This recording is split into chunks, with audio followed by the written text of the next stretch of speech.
ফিরে আর কতকাল ঘুমায় রবি দেহ ঘরে, এই বিষয়ের বিছানায় মায়ার বালিশে আর কতকাল ঘুমিয়ে থাকবি? যাক যাক, জীবনের সকাল বেলায় সংসারে এসেছিস, এই জগতে এসেছিস, খেলায় হেলায় খেলায় খেলায় তো বেলা যায় বেলা যায়। কত কাল চলে গেল, কত বেলা চলে গেল, আর কবে ভজন করবি, কবে সাধন করবি? জীব সংসারেতে আইব কৃষ্ণ ভজিবার তরে। আমরা কেন এসেছি সংসারে গো? ভজন করবো বলেই তো এসেছি, কৃষ্ণ আরাধন করবো বলেই তো এসেছি। এই যে দেহটা পেয়েছি না, জেনে রাখো এটা যেমন তেমন নয়, অতীব সুদূর লাভ। শাস্ত্র বললেন এমন দেহ হয় কি না হয়। এই সংসারে তাকিয়ে রাখো, একমাত্র মনুষ্য ছাড়া কেউ গোবিন্দ ভজন করে ভগবানকে প্রাপ্ত হতে পারেন না। দেবতারাও কেঁদে কেঁদে বলেন, হে প্রভু, আমাদেরকে কেন তুমি দেবতনু দিয়ে জন্মগ্রহণ করালে? কেন একটা নরতনু দিলে না? দেবতনু তো ভোগের তনু, ভোগ ঐশ্বর্য বিষয়ের মধ্যে বেঁধে থাকলে কখনো গৌর গোবিন্দ সেবা করা যায় না। একান্ত ভাবে চোখের জলে না ডাকলে তাকে লাভ করা যায় না।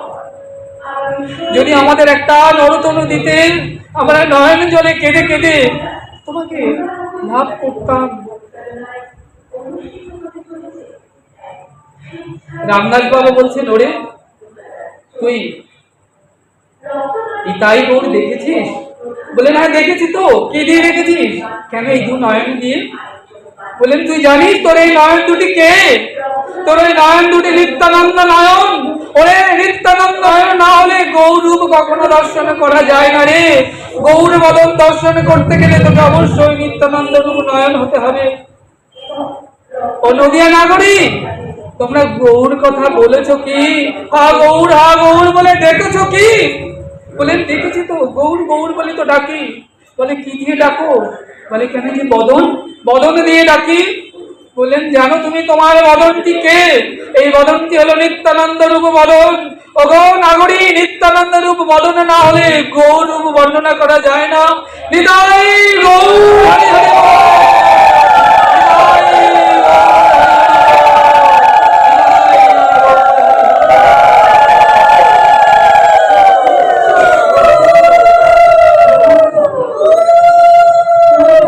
যাই করে না কেন, ওই হস্ত পদর সব নিত্যানন্দ রূপ না হলে কখনো তার সেবা করা যায় না।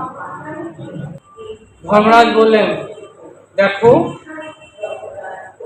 তোমার সঙ্গে আমার গুরু শিষ্যের সম্পর্ক তৈরি করতে হবে।